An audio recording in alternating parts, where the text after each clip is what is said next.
So, to get started, what is polystyrene? A lot of you think it's just the styrofoam containers, but it really isn't. Polystyrene is also a plastic, which is labeled as PS number 6 or just PS on the containers. So what happens when we continue to provide food for consumption in polystyrene containers? Well, actually, it's been studied and tested that the styrene and benzene are toxic substances that are comprised of the polystyrene container, and they actually start to break down in the styrofoam with hot food or hot liquids, which may cause some toxins to be absorbed into your bloodstream and tissue. So as you can see how it starts to break down when there's a hot material, or what people tend to do, which is not very good, is to reheat in the microwave. So then, why do we want to ban polystyrene? There's health concerns, of course, but also there's the polystyrene pollution that affects us in Culver City, and of course all of the LA County and California, because we're the big coastal state. But the polystyrene pollution here runs down our Ballona Creek, and then it's washed into the Santa Monica Bay. And as you can see from past Ballona Creek cleanup events and coastal cleanup events, this is the material that's been found that have been collected as a result of polystyrene pollution going down our waterways and even just floating around in the air. There's the end of the creek. It's by Lincoln. Look at how much is collected after a storm with the netting there. So all of that material is something we're trying to prevent so we don't have pictures like this in the next couple of years. That's on the beach. So what are the environmental impacts to polystyrene? Well, when they go to a landfill, they bury it right away, the same day. So it's all pushed into a big hole, and then they come and they bury it. But it's been proven that it may take almost 500 years to decompose because there's no water or oxygen helping to break down that material. There's a landfill, and see, all that gets covered within the same day after they push it into the big pit. They cover it with green, they cover it with clay, they cover it with plastics. And marine pollution, which we showed pictures of before, that in 2006, every square mile of ocean has approximately 46,000 pieces of plastic floating around in it. And of course, polystyrene being quite light, floatable, and it's blown away from landfill sites, even just from your garbage can while it's opened up and waiting to get disposed of properly. The wind could just pick it up and blow it into our waterways and in our public right-of-ways and other places we don't need it to be, but especially in the waterways, so the fish don't think that it's food to eat. So we did adopt an ordinance for a ban, and how did it start and how does it work? Well, we had a lot of community support initiated by the Ballona Creek Renaissance, and they were also supported by the Surfrider Foundation, Heal the Bay, Girl Scouts, Culver City High School students, regular residents, organizations, businesses even were in support of the polystyrene ban. So who's impacted by this ban? Well, it's all prepared food service providers citywide.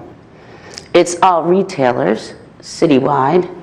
And it's citywide special events programs, especially caterers. It's also our farmers market.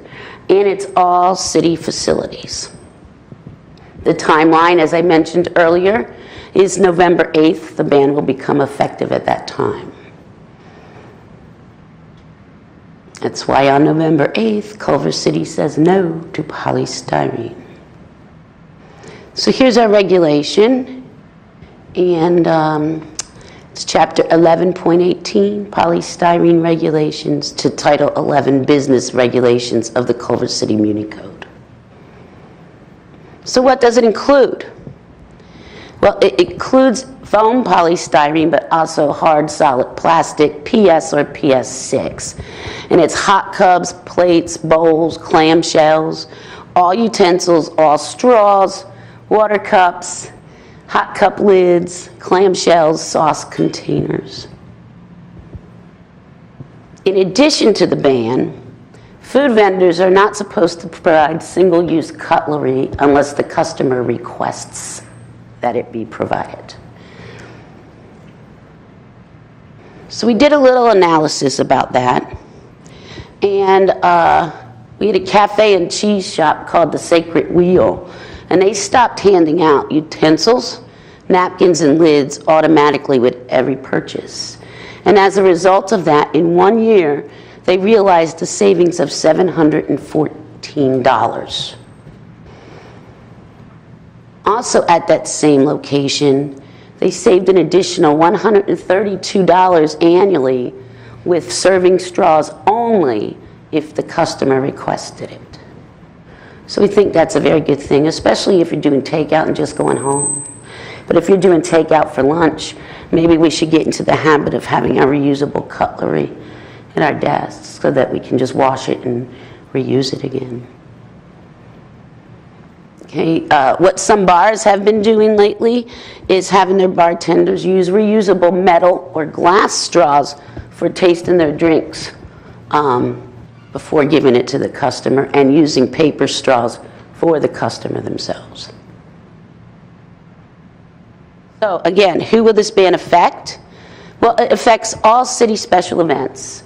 So whenever we have a special event in the city, like the car show, Ciclavia, the Fiesta Bayona, Taste of Culver City, any film festivals, anything that's going to be catered in has to be in a non-polystyrene container or alternative container.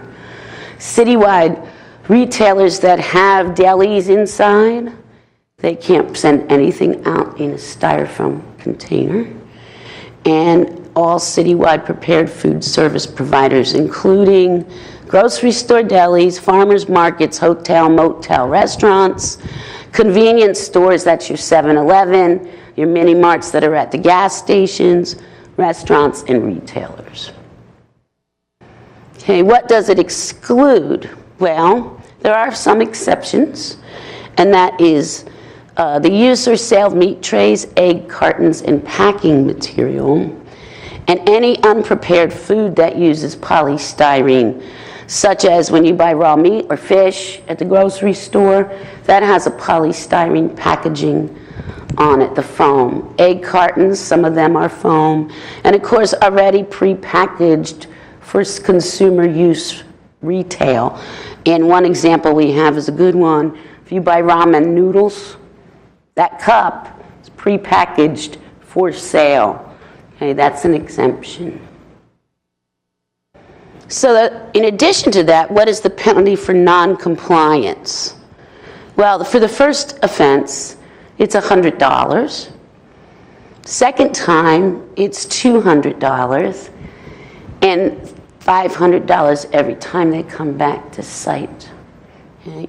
In addition, we also have the business owner, when they renew their business license, sign a form on their license indicating that they will not use polystyrene materials in their business operations. Is there exemptions to the ordinance? Yes, there is. A food service provider may apply for this exemption from the ban due to a hardship, but it's up to the food service provider to state that there's no reasonable alternatives available, or that it's an extreme financial hardship and they won't be able to perform daily operations if they need to go to alternative products.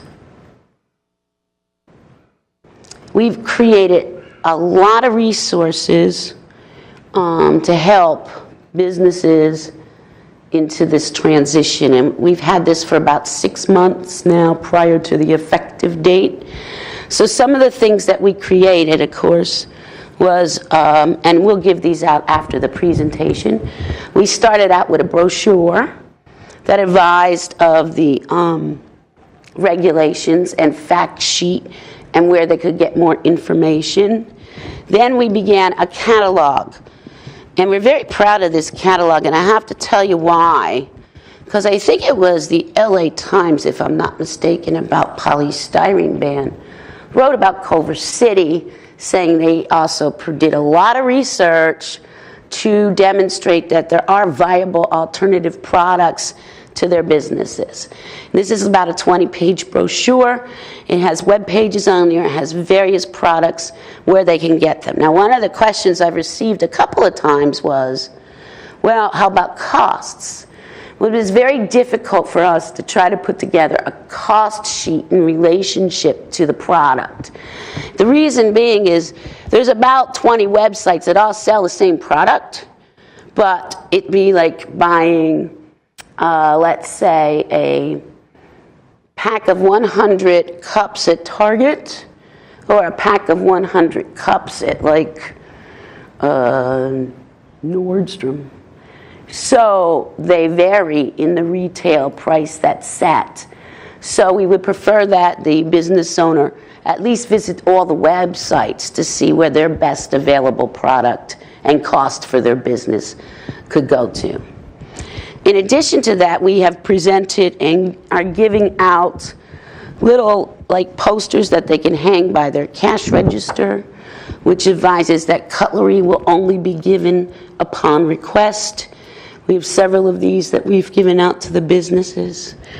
And we made a video, which you will see shortly, but something that is going to happen as far as the enforcement part is when our environmental compliance inspector goes out to different places for programming, and it's not just looking at polystyrene enforcement.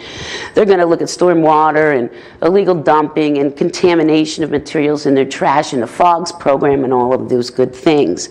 If they notice that the restaurant owner or service provider, food service provider is using polystyrene, they're going to educate first. And how to do that, we created this brochure training video, okay, which advises of everything in the brochure, but when you open it, Attention, Culver City business owners. they get the video that we created. And what's even more brilliant about this little product, it comes with a charger, so if it dies on you, you can plug it back in, or you can plug it and download it to your computer. So it's really pretty good, and we'll see the video in a few minutes, but this is going to be a great educational tool, and I hope it's successful for this program, because if it is, I have about 10 other ones that I would love to put this together for. Okay, so now we're going to get into some of the alternatives. And some of these alternatives are, of course, the takeout containers, biopacks, fold packs, there's pizza cartons. Looks like there's some coffee takeout. The clamshells, this is an Inigo product. They're plants grown in the United States that they can make into this type of material.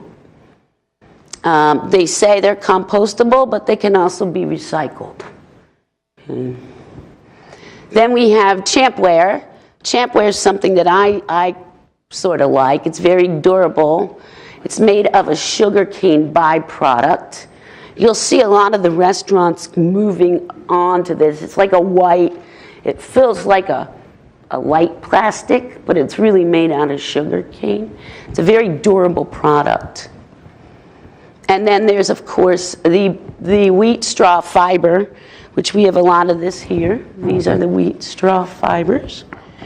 And that's made from plant material after the wheat grain is produced from it. And they're microwavable and freezer safe and can be used for both hot and cold items. Plates, the same thing. We have wheat straw plates, and then there's some sugarcane plates, and there's also some balsa plates that we found. Okay, there's the sugar cane again. And then craft paper, and I don't see it here, maybe, actually makes a paper plate that's very durable, and you can put a lot on it. It's very strong. There's fiber bowls, and we have burrito bowls. I think I've seen one in here.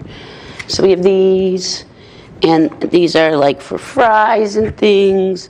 You could come look afterwards. These are like if you want to get a really big giant salad. That's a lot. There's soup containers. We have ice cream containers. They're all made from fiber, sugar cane, or bamboo. Then utensils. We found them. That was a big issue. A lot of people didn't think we could find the utensils. But they're up here. And I noticed a lot of the restaurants, at least in our downtown Culver City, are already using these. And Starbucks has a similar utensil made from a PS5, I believe, right now. Straws, here they are. And we have metal. There's glass. But here's all the different types of paper. And then I think, Julianne, what is in this one? Bioplastic. So this can go in your recycle bin as well. So yes, James. You said PS5. Is that a polystyrene also? Yes, but it's a recyclable polystyrene. Okay. It's one that our processor will accept. And Starbucks, we were going to get into that with the lids. They use a PS5 lid on their cup. It's not proprietary to them, but they do use it. There's also a PS1 that can be used, and a PS7. So you'll see 1, 5, or 7 basically for hot cup lids now, doing and eliminating the number 6.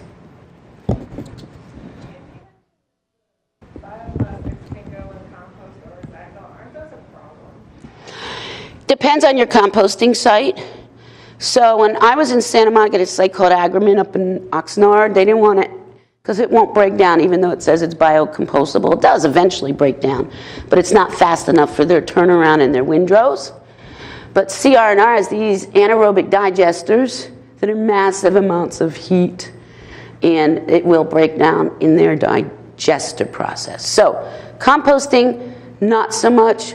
Digestion, yes. However, that plastic can be recycled.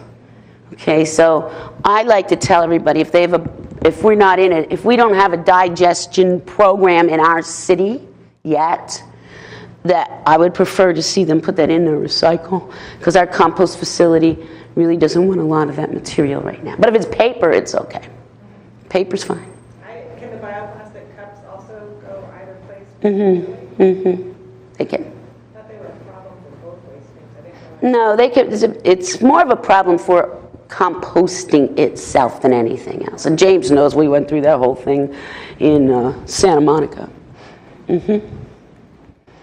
Okay, again, we were talking about the straws that we found, and you could come up and have a look at them in a few minutes. They're made from corn. It's a bioresin, so that's pretty good. Paper, metal, bamboo, and glass. And then cold cup lids. Again, we found some corn-based lids. Very effective. Cold cups, they're up here. We have them. A few of our current businesses now are using them. So we took some as samples for our presentation. Most of them are made from a derived plant material. Hot cups, of course. There's a lot of those out there now on the market. This is the classic paper hot cup. And then there's lids. They're corn-based lids, fiber lids, and number 5 plastic lids, which is recyclable. These are all the websites that we've researched that have alternative products to just about every type of item that you want to put in a to-go container or a takeout container. So these are all in the catalog and the brochure that'll be available after the presentation. Attention, Culver City business And owners. oops. Beginning in There's no sound, Julianne? Let's see if we can go back. This video has haunted me a little bit with the audio. I don't know why. It's probably my 5th time to play this, and it just takes a few seconds. You think we're ready? It just worked before we started, right? Attention Culver City business owners. Beginning in November of 2017, Culver City says no to polystyrene, also known as number 6 plastic.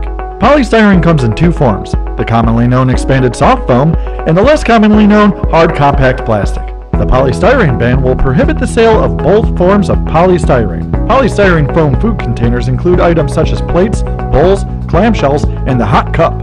Single-use polystyrene hard plastic includes items such as straws, utensils, clamshells, sauce containers, water cups, and hot cup lids. While 2 items may look similar, if you check the recycle symbol to see which number plastic it is, you may find that the plastic you're using may be polystyrene, and not a friendly or recyclable plastic like Pete 1. If your item doesn't have the plastic number on it, contact the manufacturer or the vendor. There are a multitude of alternatives available for bulk purchasing. Many of these alternatives can be found by the same companies providing polystyrene items for purchase. Here are just some of the websites that offer polystyrene alternatives. Many food establishments in Culver City have already replaced polystyrene. Some have switched to completely reusable products, which in time has proven to save money. In addition to the ban, food vendors will now provide single-use takeout cutlery only upon request from the consumer. The polystyrene ban will apply to all restaurants, grocery store delis, hotels and motels with restaurants, convenience stores, farmers markets, and retailers. Penalties for not complying with the polystyrene ban are a $100 fine for the first offense, $200 for the second offense, and a $500 fine thereafter. Culver City is here to help our businesses as we make this ban a reality.